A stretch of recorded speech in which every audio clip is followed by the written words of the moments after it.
Gentes y los pueblos piensan cosas vanas, se levantarán los reyes de la tierra y príncipes consultarán unidos contra Jehová y contra su ungido, diciendo: rompamos sus ligaduras y echemos de nosotros sus cuerdas. El que mora en los cielos se reirá, el Señor se burlará de ellos. Luego hablará a ellos en su furor y los turbará con su ira. Pero yo he puesto mi rey sobre Sión, mi santo monte. Yo publicaré el decreto. Jehová me ha dicho: mi hijo eres tú, yo te engendré hoy. Pídeme, y te daré por herencia a las naciones, y como posesión tuya los confines de la tierra. Los quebrantarás con vara de hierro, como vasija de alfarero los desmenuzarás. Ahora pues, oh reyes, sed prudentes, admitid amonestación, jueces de la tierra, servid a Jehová con temor, y alegraos con temblor.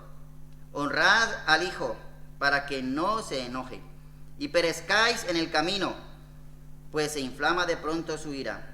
Bienaventurados todos los que en él confían. Como dije anteriormente, este es el cuarto estudio de este Salmo 2, y solo para recordar un poquito, en el primer estudio vimos una introducción al Salmo y a su aplicación, y vimos que este Salmo se le atribuye en el Nuevo Testamento al rey David. Aquí en el libro de los Salmos no se le atribuye a él, pero tuvimos la oportunidad de verlo y la Biblia nos lo enseña. Se le atribuye al rey David, pero también vimos que es un salmo llamado mesiánico, porque apunta a la figura del Hijo de Dios, apunta a la figura de nuestro Señor Jesucristo. Aunque David realmente, y eso lo vimos en el primer estudio, estaba contando algo de sus vivencias, Dios a través de su Santo Espíritu realmente estaba apuntando a Cristo. En el segundo estudio nos sumergimos en el Salmo en sí y pudimos ver que estas gentes de las que habla estos primeros 3 versículos, ese fue el contexto del primer estudio, esos pueblos, esos reyes, no solo se amotinaron contra Dios en aquel tiempo, y de hecho lo comenzamos con una pregunta: ¿se siguen amotinando esos pueblos y alrededor contra Dios hoy día? Y la respuesta es sí. Esto continúa en nuestro tiempo. Ese rechazo a lo que Dios nos ha dejado, a los mandamientos de Dios, continúa. Y vivimos como en nuestros días la gente se amotinan para destrozar lo que Dios ha designado como bueno, enfocado especialmente casi siempre a la familia. Y tuvimos ejemplos, ¿verdad? Dios dice: la familia es un hombre y una mujer. ¿Y qué dice la gente si se amotina? No, nosotros tenemos nuestro propio modelo. También contra los hijos. Dios dice disciplinar a los hijos, criarlos en amonestación, y la sociedad dice no, yo tengo mi propio modelo. Psicología. Van en contra de Dios. Eso lo estuvimos viendo en aquel estudio. Ellos siempre quieren romper esas ligaduras que de una u otra manera los atan o los guían conforme a Dios lo quiere. En el tercer estudio vimos la reacción de Dios o la respuesta de Dios a estos rebeldes que rechazan a Dios. Estos rebeldes que se amotinan creen que han obtenido una victoria porque se sienten libres, o entienden que llevando sus vidas de esa manera se sienten libres, pero lo que no saben es que están condenados al fracaso. Ante la rebeldía y el odio humano, Dios permanece inamovible en su trono. Nada ni nadie puede cambiar esta situación. De hecho, cualquier intento de parte de la humanidad de rebelarse contra Dios es completamente irrisorio, no tiene ningún sentido esto. Ellos creen que se están burlando de Dios, pero es al contrario. Vimos como en el versículo 4 dice nuestro texto: Dios se burla de ellos, pero se burla de esa idea errónea de poder que el ser humano tiene. Ese es el contexto. Y el énfasis de ese tercer estudio fue la expresión que encontramos en el Salmo, en el versículo 5 del Salmo 2. Luego hablará a ellos en su furor y los turbará con su ira. Y notamos como ahora Dios no nos está hablando por medio de su ira. Y ese fue el enfoque de ese estudio. Estamos en un tiempo de gracia. ¿Y cómo nos habla Dios en este tiempo? A través del amor. Es amor lo que expresa la Biblia. Es una invitación a aceptar ese sacrificio lleno de amor que hizo Cristo en la cruz. Y nuestro enfoque fue que aceptaras esa gracia, ese mensaje de amor. pero porque Dios no siempre va a hablar así, es lo que está diciendo la Biblia. Y enfatizamos mucho que aquellos que solo se enfocan en hablar del amor de Dios, les falta parte de la predicación, porque la Biblia dice que un día Dios va a manifestar su ira. Y terminamos con el anuncio de que Dios hizo en el versículo 6, pero yo he puesto mi rey sobre Sión, mi santo monte. Frente a la rebelión humana que no quiere aceptar el gobierno de Dios en este mundo, que no reconoce su soberanía, Dios ha establecido un rey soberano que gobernará sobre todas las naciones. Los hombres tienen sus planes, pero Dios tiene los suyos y los ha establecido. Y Él dice en primera persona, yo he puesto mi rey. Yo he puesto mi rey. Ya continuamos en lo que es este cuarto estudio de hoy. También nos dice el versículo siguiente, y hoy nos toca los versículos 7, 8 y 9. Dice el versículo 7 inicialmente, yo publicaré el decreto. Yo publicaré el decreto. El título para este estudio es el decreto divino. El decreto divino. Un decreto es una decisión de un gobernante o de una autoridad o de un tribunal o de un juez. Eso es un decreto, es algo que se tiene que cumplir y que se va a cumplir. La decisión del único Dios soberano está tomada, ya está tomada, y es la de poner un rey delante del cual se doblará toda rodilla y lo confesará. Lo sabemos, así lo dice. Está en Filipenses, capítulo 2, versículos del 9 al 11. Filipenses 2, del 9 al 11. Vamos a recordar estos versículos.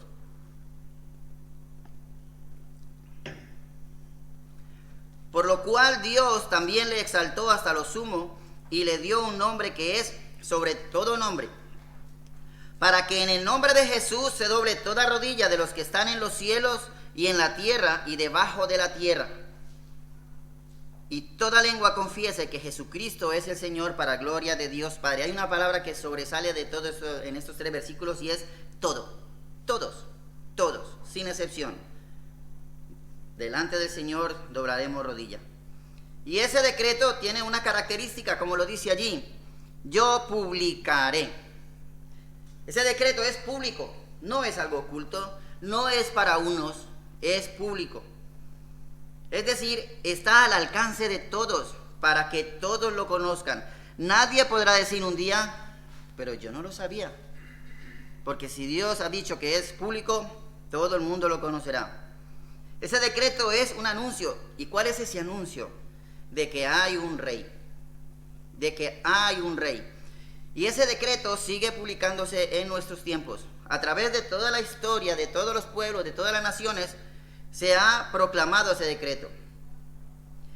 Y por más que los rebeldes lo quieran impedir, y lo han intentado, sabéis las historias de las veces que han intentado quemar las Biblias que hay, ¿verdad?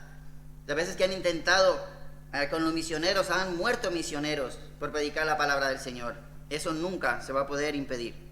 Y a través de la historia va a seguir y va a continuar hasta el fin. Y nosotros estamos involucrados ahí, aunque lo hablaremos más adelante.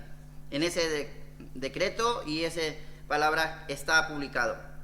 La segunda parte del versículo 7 nos dice, Jehová me ha dicho, mi hijo eres tú, yo te engendré hoy. Debemos recordar, como vimos en unos estudios pasados, que este salmo es mesiánico, apunta a nuestro Señor Jesucristo, y esto es muy interesante y tenerlo siempre presente, porque realmente estamos hablando de nuestro Señor Jesucristo. Este salmo apunta a el Salvador. Es importante tenerlo en cuenta a la hora de estudiar o leer este pasaje. Ahora, la expresión o la declaración, mi hijo eres tú, es citada en el Nuevo Testamento, con relación, por ejemplo, al bautismo de nuestro Señor Jesucristo. Creo que lo recordamos. En Mateo 3:17 se nos dice, hubo una voz de los cielos que decía, este es mi Hijo amado, en quien tengo complacencia. También esta misma expresión se cita en su transfiguración. En Mateo 17:5 se nos dice, mientras él aún hablaba, una nube de luz lo cubrió, y he aquí una voz desde la nube que decía, este es mi Hijo amado, en quien tengo complacencia, a él oíd. La Biblia nos dice a nuestro Señor Jesucristo con el pueblo judío, porque Él dijo, Jesús les dijo, de cierto os digo, antes que Abraham fuese, yo soy. Él mismo está afirmándolo. El apóstol Pablo en Colosenses, y este es el último que he cogido este pasaje, porque hay mucho más, como repito, pero he cogido estos que son conocidos. Colosenses 1. Voy a dar lectura del versículo 15 al 17. Dice el apóstol Pablo allí en esta carta a los Colosenses, Él es la imagen, aquí está hablando de nuestro Señor Jesucristo, Él es la imagen del Dios invisible, el primogénito de toda creación, porque en Él fueron creadas todas las cosas, las que hay en los cielos y las que hay en la tierra, visibles e invisibles, sean tronos, sean dominios, sean principados, sean potestades, todo fue creado por medio de Él y para Él. Y Él es antes de todas las cosas. Es una gran afirmación. Y todas las cosas en Él subsisten. Así que creo que no tenemos ninguna duda, ¿verdad? Nuestro Señor Jesucristo ha existido desde siempre. La Biblia nos lo enseña. Pero gracias a Dios que escudriñando las Escrituras podemos encontrar respuestas a algunas de nuestras dudas o preguntas que podemos encontrar conforme lo vamos estudiando. Y es que en la Biblia se nos ofrece una explicación acerca de este pasaje. Y hacemos referencia, y les voy a invitar que busquen en el libro de los Hechos. Libro de los Hechos. Y el pasaje que vamos a ver, capítulo 13, el pasaje que vamos a ver, evidentemente es Lucas el que escribe, pero el que va a hablar aquí es el apóstol Pablo. Lucas está registrando un discurso del apóstol Pablo en uno de sus viajes misioneros. Se le dio la oportunidad en una sinagoga de él hablar. Y su tema principal fue acerca de la historia del pueblo de Israel. Y él los pasea por toda la historia acerca de las promesas que Dios había hecho para este pueblo. Y en el capítulo 13, y lo voy a tomar solo desde el versículo 32, para no leer todo lo que el apóstol dijo allí. Y nosotros también os anunciamos el evangelio de aquella promesa hecha a nuestros padres. Él está hablando del evangelio. Versículo 33. La cual Dios ha cumplido a los hijos de ellos, a nosotros, dice el apóstol. Y aquí empieza, dice, resucitando a Jesús, como está escrito también ¿en qué salmo? El salmo que estamos estudiando. Como está escrito también en el Salmo 2, mi hijo eres tú, yo te he engendrado hoy. Es decir, el contexto que el apóstol le da a este versículo, la explicación que le da de nuestro pasaje es a la resurrección de nuestro Señor Jesucristo.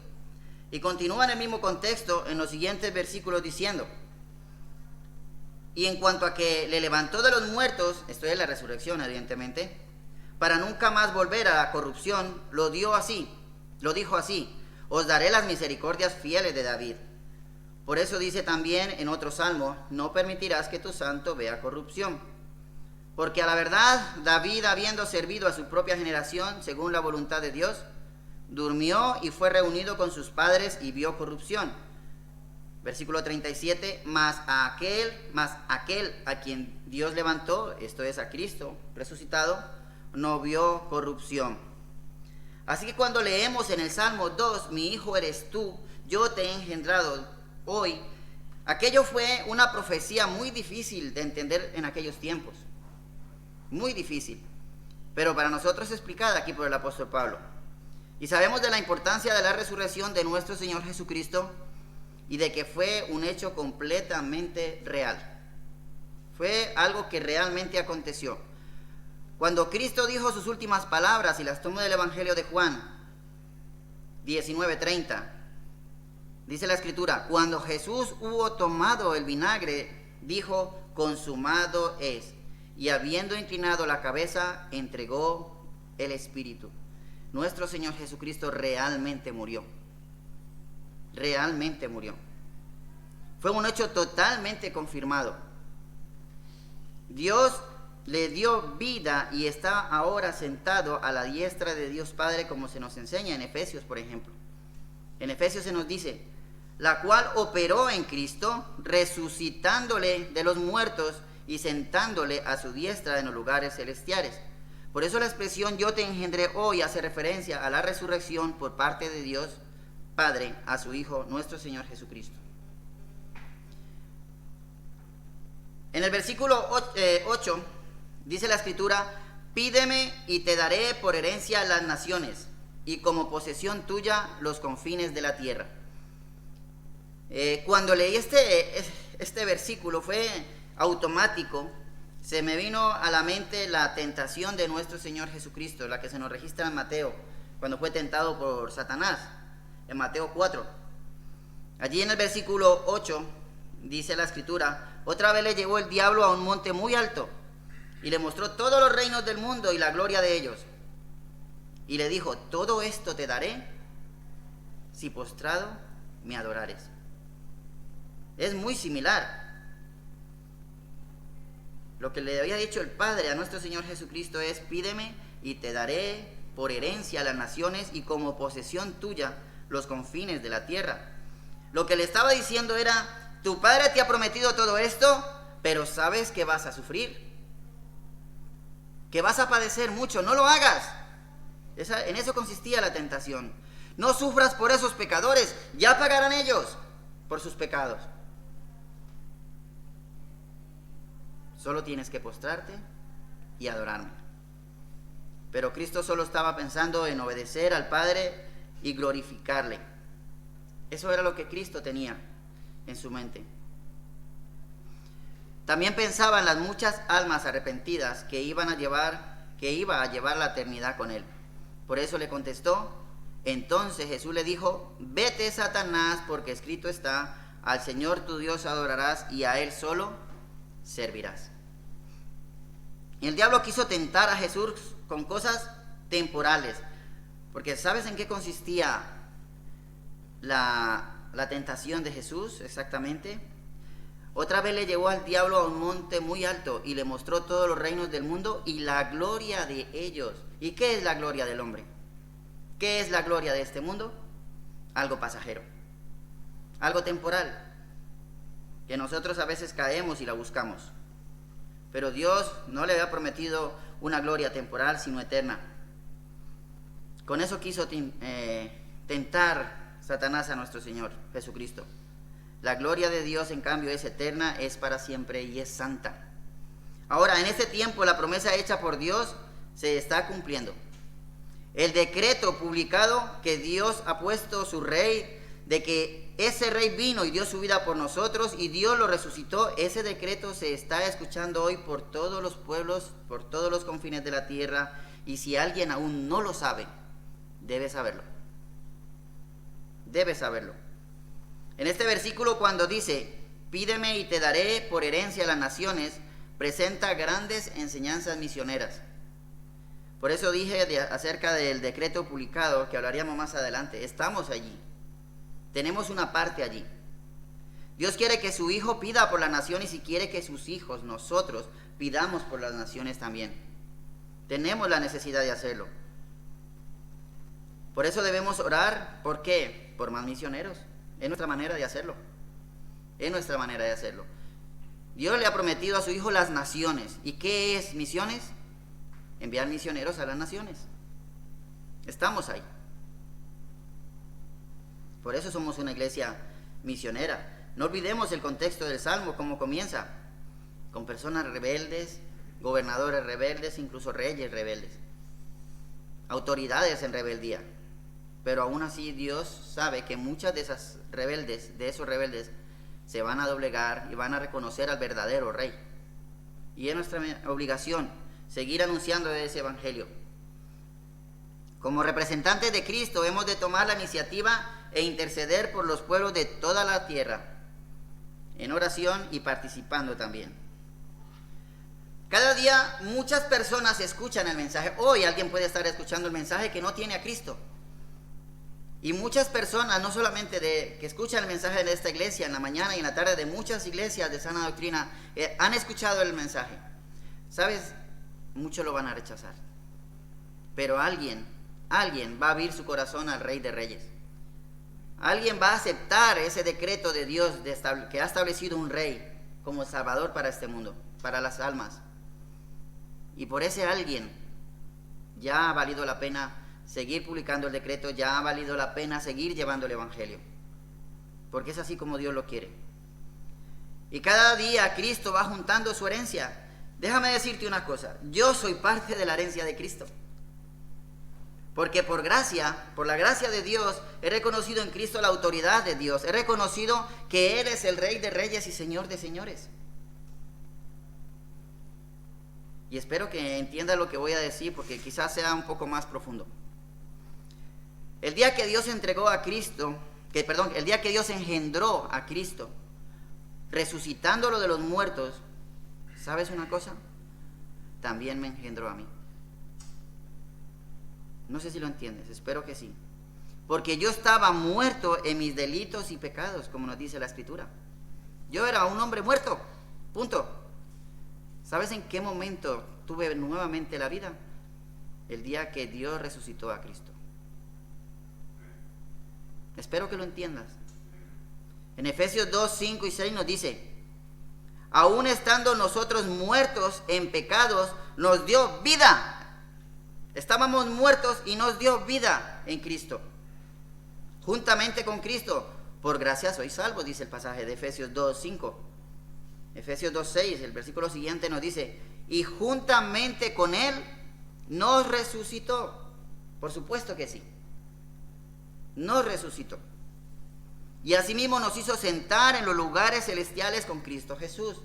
Por eso digo, ojalá me estés entendiendo. Dios quiera que me estés entendiendo. Porque si tú has aceptado a Cristo como el Señor y Salvador, déjame decirte una cosa, este pasaje es para ti. Y es para mí. Ahora, tú me dirás, hermano, pero ¿por qué la Biblia lo expresa así? Y yo sigo aquí batallando, sigo sufriendo, sigo teniendo mis luchas. Es más, esta misma semana he caído, hermano. ¿Cómo me dices que yo ya fui resucitado y que estoy juntamente con Él? ¿Cómo que ya me resucitó? Sencillamente porque esa gran verdad nadie la va a cambiar. Nadie la va a cambiar. Y si tú has aceptado el señorío del Rey puesto por Dios en su santo monte, si tú has aceptado a Cristo, el Cristo de la cruz, entonces es un hecho. El versículo 6 de Efesios es para tu vida. Como nos enseñó el pastor esta mañana, posicionalmente ya somos salvos. Posicionalmente ya somos salvos. Nos dio vida juntamente con Cristo. Él le dio vida a Cristo, nos dio vida también a los que hemos aceptado a Cristo. Es aquí cuando toma fuerza los conocidos versículos de Romanos 8, 38 y 39. Son muy conocidos y aquí es donde toma mucha fuerza estos versículos.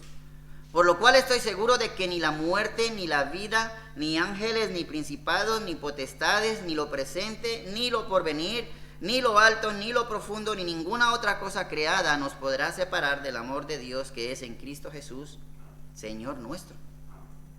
Estamos en Cristo. Y si Dios le dio vida a Cristo resucitándolo, como hemos leído en Efesios, juntamente con Cristo, hemos resucitado si tú tienes a Cristo en tu corazón. Así que somos su herencia, le pertenecemos. Qué gran bendición. Amén. Ahora bien, el versículo 9 que nos dice: los quebrantarás con vara de hierro, como vasija de alfarero los desmenuzarás. Versículo 9: los quebrantarás con vara de hierro, como vasija de alfarero los desmenuzarás. Estas son palabras de juicio. La vara de hierro designa un instrumento fuerte y habla de la fuerza de su juicio, de la dureza de ese juicio. Aquí los enemigos del Señor, aquellos rebeldes, aquellos que hemos leído anteriormente en el capítulo 2, en los versículos 1, 2 y 3 especialmente, son representados como vasijas de alfarero, lo cual ilustra perfectamente la debilidad y fragilidad de las naciones ante Dios. Eso es. ¿Qué es una vasija de barro delante de una vara de hierro? ¿Acaso esa vasija de barro va a doblar un hierro? Por supuesto que no. Este juicio es inevitable. No olvidemos cómo comenzó el Salmo.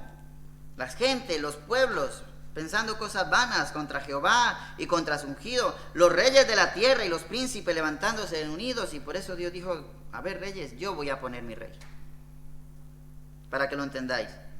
Y todo esto se materializó, como lo vimos en un estudio anterior. La cúspide, la parte máxima de toda esta rebelión, fue cuando el Señor Jesucristo fue crucificado por Pilato a instancias de los líderes judíos. La imagen aquí es el hombre levantando su puño contra Dios. Qué pena, qué tristeza, qué ignorancia. Esto no podía quedar así, por supuesto. Ahora Dios ofrece a su ungido todas las naciones. Esto implica necesariamente que en el programa divino el Mesías habrá de regresar. El Mesías habrá de regresar. La primera tendría como objetivo salvar a los hombres de sus pecados por medio de su muerte sustitutoria. Yo tenía que morir. Cristo lo hizo por mí. Pero vendrá una segunda vez, ya sin relación con el pecado, para juzgar a este mundo. Eso es lo que nos está diciendo ese versículo 9. Esta segunda venida será muy diferente de la primera. El libro de Apocalipsis cita el Salmo 2 también para describir la victoria final del Hijo de Dios. Apocalipsis 19.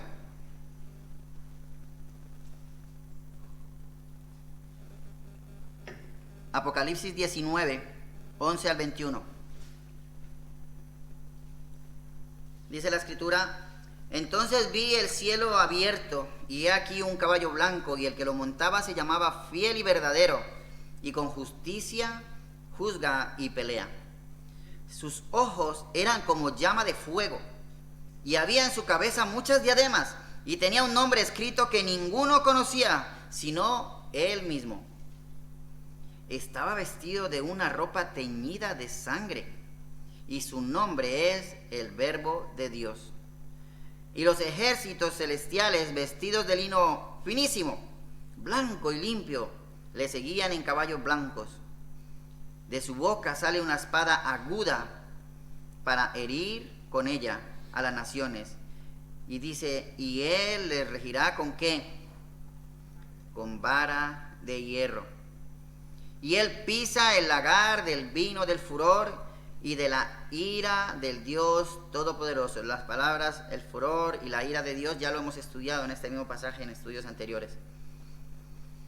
Y él pisa el lagar del vino del furor y de la ira del Dios Todopoderoso, y en su vestidura y en su muslo tiene escrito este nombre: Rey de Reyes y Señor de Señores. Es el Rey que Dios ha puesto en su monte santo.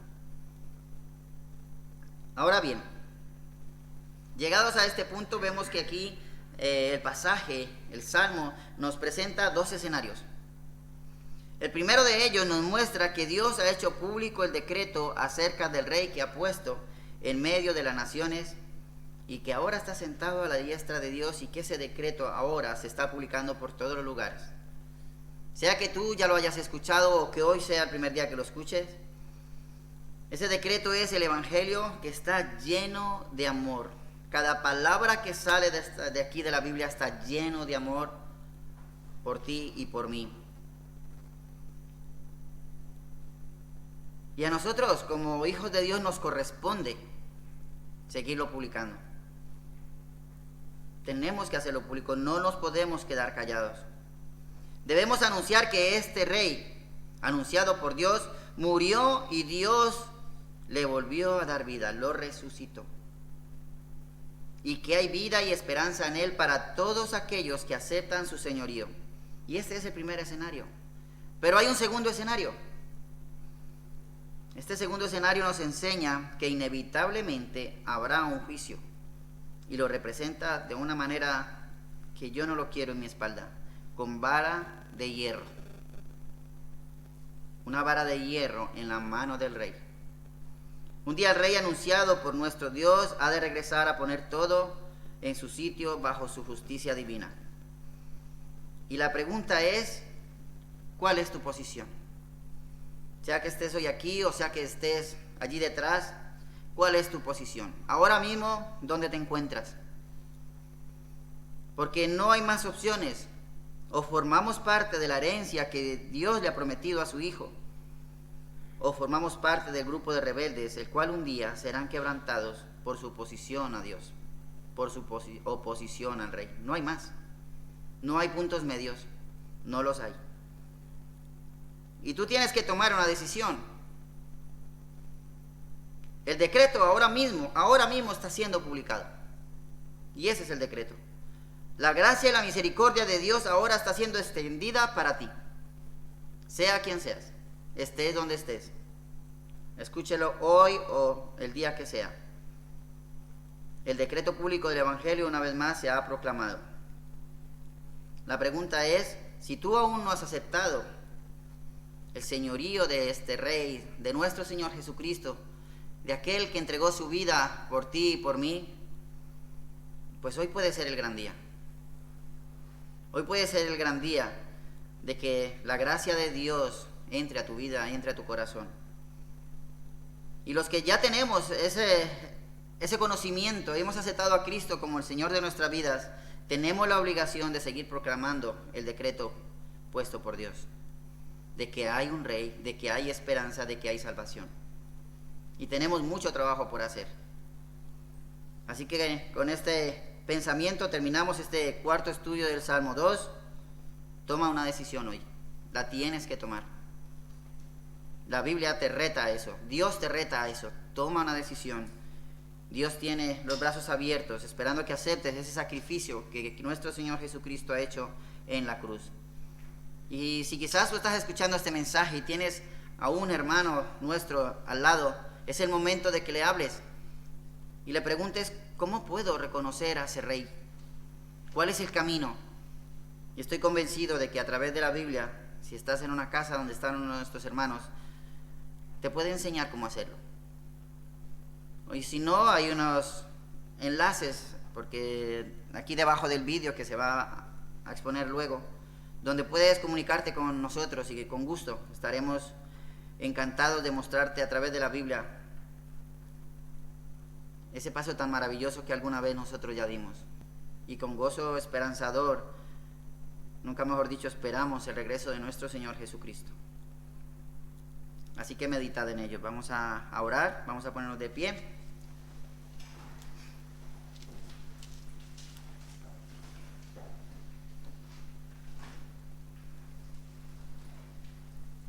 Como siempre nos acostumbra nuestro pastor, creo que es un momento de invitación. Si Dios ha tocado tu corazón en este día, tanto en la mañana de la predicación o quizá alguna palabra de la que Dios me ha permitido expresar en esta tarde, ojalá tú tengas el corazón abierto. Ojalá puedas entender y comprender que cada uno de nosotros necesitamos la salvación a través de Cristo Jesús. Amado Padre, yo pongo delante de tu presencia a todas aquellas personas que aún no te conocen y han escuchado o van a escuchar este mensaje. Señor, te ruego por tu misericordia, que así como una vez permitiste que nuestros ojos, Señor, fueran abiertos al Evangelio, que también para aquellos que aún no te conocen o aún no entienden la necesidad de abrir su corazón a Cristo, que hoy sea el día. Amado Padre, te lo suplicamos, que seas tú obrando en cada corazón. Y en nosotros, Señor, ayúdanos a estar firmes en tus caminos. Ayúdanos, Señor, a seguir proclamando eso que tú has dejado a través de tu palabra, que es el mensaje de tu Hijo amado, el que vino y no se dejó tentar, no hubo nada que impidiera glorificarte y exaltarte, y por él ahora tenemos esperanza. Oh Señor, muchas gracias porque a mí también tú me has dado nuevamente vida. En el nombre santo de nuestro Señor Jesucristo. Amén.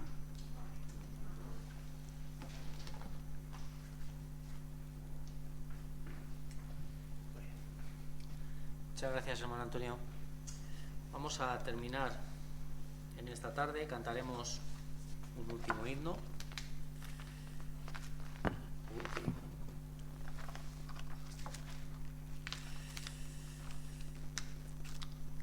Cantaremos el número 331.